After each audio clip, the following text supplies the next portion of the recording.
Buenas noches, espero que se encuentren bien. Para iniciar la presente clase repasaremos brevemente la anterior. Distinguiré entre el derecho al trabajo y el derecho del trabajo.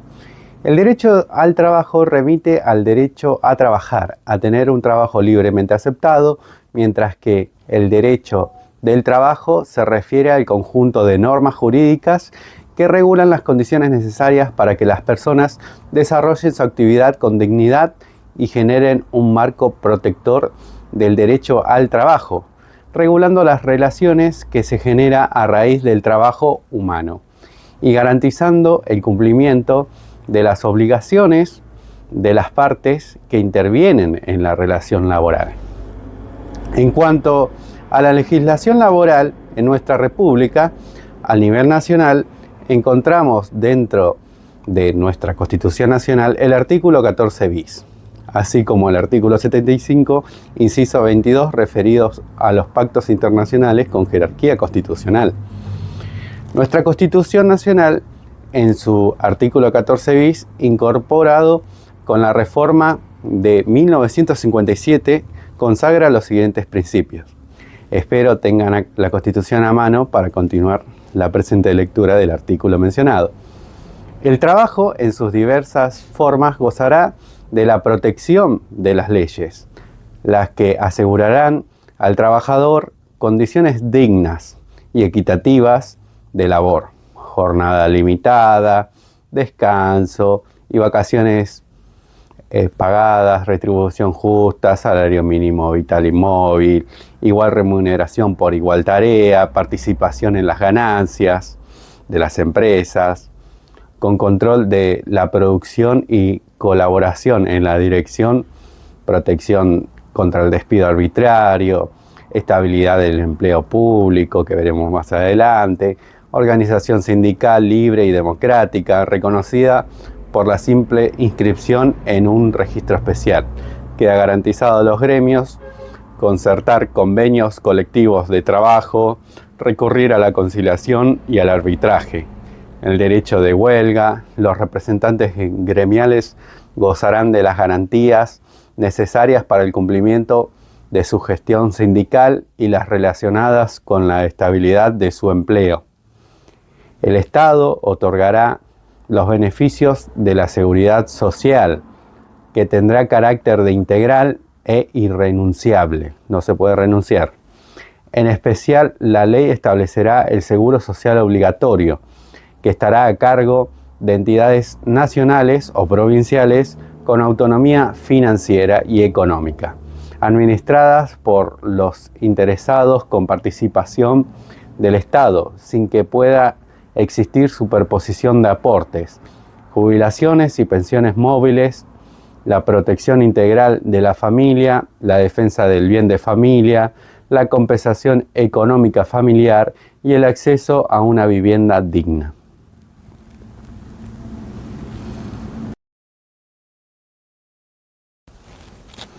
La lectura de este artículo nos permite diferenciar tres grandes aspectos de esta protección constitucional. Como primer aspecto, encontramos las condiciones de trabajo y los derechos del trabajador, es decir, aquellos que pueden ser gozados y exigidos por el trabajador en forma individual.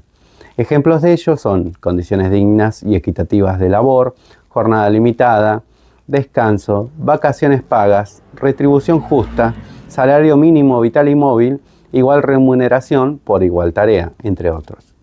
Es necesario agregar que estas cuestiones, que hoy pueden parecer obvias dentro del ámbito laboral, no siempre fueron así. Tal como vimos en la clase anterior, su reconocimiento es el resultado de una evolución histórica que implicó múltiples luchas y reclamos por parte de los trabajadores, los cuales permitieron que estos derechos quedaran efectivamente establecidos para futuras generaciones. Como segundo aspecto, el artículo se refiere a los derechos reconocidos a los gremios por parte del Estado, es decir, a los trabajadores agrupados en sindicatos. Ejemplos de estos son los derechos como el derecho a huelga y la posibilidad de celebrar convenios colectivos de trabajo, los cuales consisten en acuerdos entre los representantes de los trabajadores y los empleadores para un determinado grupo de trabajadores. El tercer aspecto establece los derechos vinculados a los beneficios de la seguridad social, como por ejemplo la jubilación. Teniendo en cuenta estos tres aspectos, analizaremos cada uno de estos conceptos. El trabajo, en sus diversas formas, gozará de la protección de las leyes, es decir, todas las formas de trabajo estarán protegidas jurídicamente y dichas normas tendrán vigencia en todas las relaciones laborales, sin importar el ámbito específico. En cuanto a las condiciones dignas y equitativas de labor, se hace referencia al contexto en el cual el trabajador desarrolla su actividad, reconociéndolo como persona y garantizando un entorno adecuado. Respecto de la jornada limitada, el descanso semanal y las vacaciones pagas, debe existir una proporción entre el tiempo destinado al trabajo y aquel destinado al descanso. En este sentido, las vacaciones pagas remiten al periodo de descanso anual que debe garantizarse al trabajador. Retribución justa. El trabajador debe recibir una retribución por su labor, la cual se ha de ajustar y tener en cuenta el tipo de trabajo realizado, las funciones que se cumplen, la economía de la empresa, entre otros aspectos. En cuanto al salario mínimo vital y móvil, el salario no puede ser inferior a lo que el trabajador necesita para cubrir sus necesidades y las de su grupo familiar. Así también, el mismo debe ser actualizado para que el empleado no se vea disminuido en su poder adquisitivo. Igual remuneración por igual tarea. Intenta reducir el nivel de desigualdad social y las diferencias por la misma tarea que desarrollan tanto hombres como mujeres. Participación en las ganancias de las empresas con control de la producción y colaboración en la dirección. Apunta a que el trabajador forma parte de esa empresa y contribuye a su crecimiento, por lo tanto, es justo que participe de los beneficios. Protección contra el despido arbitrario. El empleado queda protegido por esta norma, puesto que el empleado estará obligado a pagar al trabajador una indemnización por despido injustificado, sin causa. Estabilidad del empleado público. Este trabajador tiene derecho a no ser despedido, excepto que existan graves causas probadas que así lo justifiquen. Organización sindical libre y democrática. El trabajador tiene derecho de afiliarse o no a un sindicato y si decide hacerlo tiene la facultad de elegir a sus autoridades a través del voto libre y secreto. Concertar convenios colectivos de trabajo son los acuerdos que celebran los representantes gremiales con los representantes de las entidades empresariales para regular diferentes cuestiones del ámbito laboral. También es una de sus facultades recurrir a la conciliación y el arbitraje. Alude a la instrumentación de medios y herramientas que brinden una resolución pacífica de los conflictos laborales antes de realizar y llegar a una medida de huelga. El derecho de huelga implica el cese de actividades con el fin de obtener mejores condiciones laborales y sociales, buscando reivindicar y ganar derechos. Los representantes gremiales gozarán de las garantías necesarias para el cumplimiento de su gestión sindical y las relacionadas con la estabilidad de su empleo. Se brinda seguridad a los delegados para que cumplan con su tarea sindical, gozando también de la estabilidad en sus empleos, para ser reincorporados cuando terminen con su gestión gremial. La seguridad social, esta es de carácter integral e irrenunciable.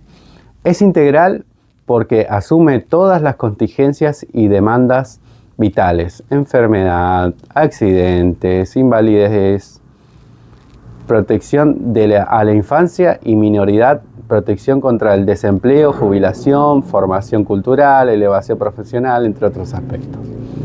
Los beneficios de esta seguridad social son irrenunciables porque están por encima de la voluntad individual, ya que se los ha investido de carácter de orden público, es decir, que el interés general está por encima del interés individual. Ejemplos de estos beneficios son el seguro social obligatorio. Es un medio para hacer efectivos los derechos de la seguridad social, por ejemplo, seguro de salud, de desempleo, seguro de maternidad. que estará a cargo de entidades nacionales o provinciales con autonomía financiera y económica. Jubilaciones y pensiones móviles. Las jubilaciones son los beneficios que recibe una persona en razón de la actividad laboral realizada, debiendo cumplir ciertos requisitos para poder acceder a ella. En tanto que las pensiones son los beneficios que derivan de la jubilación a favor de familiares de la persona jubilada o con derecho a la jubilación. Ambas deben ser ajustadas o actualizadas para evitar la pérdida de poder adquisitivo, tal como lo habíamos visto con anterioridad, del salario mínimo vital y móvil. La protección integral de la familia y la defensa del bien de familia, es decir, el resguardo de la casa familiar destinada a vivienda como forma de contribuir a la unidad, estabilidad y prolongación en tiempo. Evita que pueda ser embargada. La compensación económica familiar son determinadas prestaciones que tienden a cubrir las necesidades de los parientes del trabajador, de los familiares, que estén a su cargo. Ejemplo, salario familiar, compensación familiar por cónyuge, hijos, escolaridad, nacimiento de hijos. En cuanto al acceso a una vivienda digna, el Estado debe garantizar y generar las condiciones económicas y crediticias que permitan acceder a este derecho. En cuanto al sistema de protección social en Argentina, el sistema previsional, asignaciones familiares, seguro de desempleo, entre otros.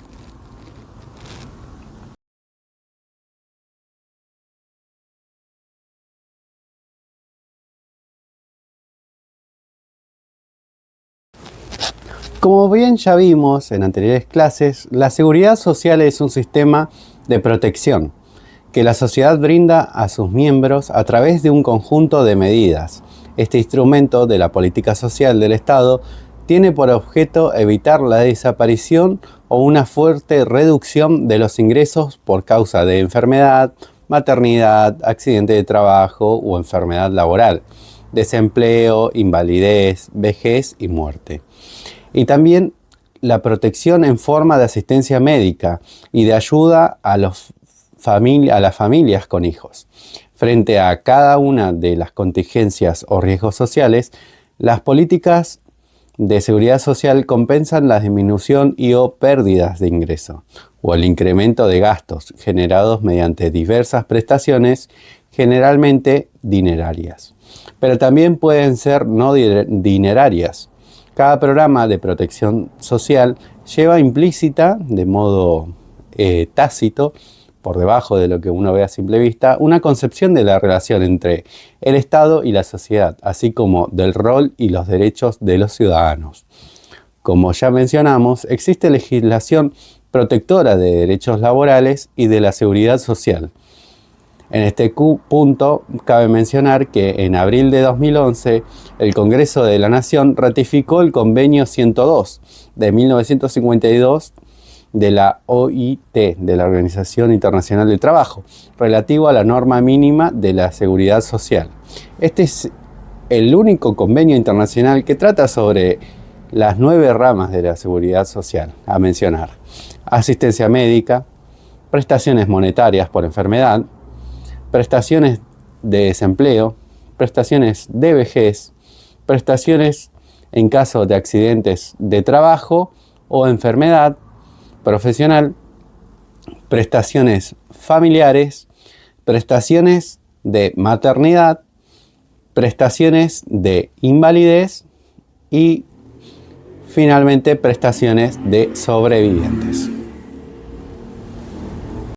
Como último tema y como cierre de la presente clase, hablaremos del empleo no registrado, vigente en la Ley 24.013. Hoy vamos a ver un tema muy importante y muy común en Argentina, que es el empleo no registrado, lo que normalmente se conoce como trabajo en negro. ¿Qué significa esto? Significa que una persona está trabajando, pero el empleador no la registró legalmente. Es decir, no está declarada, no tiene aportes, no tiene obra social y no accede plenamente a los derechos que le corresponden como trabajador. Ahora bien, ¿qué hace la ley frente a esta situación? La Ley Nacional de Empleo 24.013 busca proteger al trabajador y sancionar estas conductas indebidas. Por su parte, el artículo 8 habla del trabajador no registrado. Si un empleador no registra al trabajador, debe abonarle una indemnización. Esta indemnización equivale a una cuarta parte de todas las remuneraciones que el trabajador percibió desde el inicio de la relación laboral. Sin embargo, existe un mínimo. En ningún caso puede ser inferior a 3 veces el salario mensual que se toma como base según la ley de contrato de trabajo. Esto significa que el empleador no solo debe lo trabajado, sino que además enfrenta una sanción económica importante por no haber registrado al trabajador. Por su parte, el artículo 9 habla de la fecha de ingreso incorrecta. En algunos casos, el empleador registra al trabajador, pero le asigna una fecha de ingreso posterior a la real. Esto se hace generalmente para reducir la antigüedad y en consecuencia pagar menos indemnización en caso de despido. Frente a esto, la ley establece que el trabajador tiene derecho a una indemnización equivalente, esta indemnización, a una cuarta parte de las remuneraciones devengadas desde la fecha real de ingreso hasta la fecha falsamente registrada por el empleador. En cuanto al artículo 10 de la ley, habla de la remuneración incorrecta. Otra situación frecuente, lamentablemente en nuestro país, es que el empleador registre al trabajador pero declare un salario menor al que realmente percibe. En este caso, el trabajador tiene derecho a una indemnización equivalente a una cuarta parte de las remuneraciones no registradas correctamente. Es decir, de las diferencias salariales existentes. En cuanto al artículo 11 de la intimación previa para que estas indemnizaciones procedan, el trabajador debe realizar una intimación. Esto quiere decir que tiene que comunicarse, informar sobre esta situación al empleador. Esto implica exigirle formalmente que regularice la situación, ya sea registrando la relación laboral, corrigiendo la fecha de ingreso o declarando correctamente el salario. Si el empleador cumple con esta intimación dentro del plazo de 30 días, queda eximido del pago de las indemnizaciones. Esto demuestra que la ley prioriza la regulación de la situación antes que la sanción. Por su parte, el artículo número 15, despido posterior al reclamo, si el trabajador realiza la intimación y luego es despedido sin causa dentro de los 2 años posteriores, la ley establece una sanción más grave. En este caso, el trabajador tiene derecho a percibir el doble de las indemnizaciones que le corresponderían por despido. Esta duplicación incluye también el preaviso y se aplica incluso en casos de despido indirecto, es decir, cuando el trabajador se considera despedido por incumplimientos del empleador. En cuanto al artículo 16, que habla de la duda razonable, en algunas situaciones pueden existir una duda razonable sobre si la relación debía o no encuadrarse dentro de la ley de contrato de trabajo. En estos casos, el juez puede reducir la indemnización prevista en el artículo 8, aunque nunca por debajo de un mínimo equivalente a 2 veces el salario mensual base. En resumen, esta ley busca desalentar el trabajo negro, proteger al trabajador y garantizar que los empleadores cumplan con sus obligaciones legales. En cuanto al empleo no registrado, implica la pérdida de derechos fundamentales, y estas normas intentan corregir esa situación y evitar abusos dentro del ámbito laboral.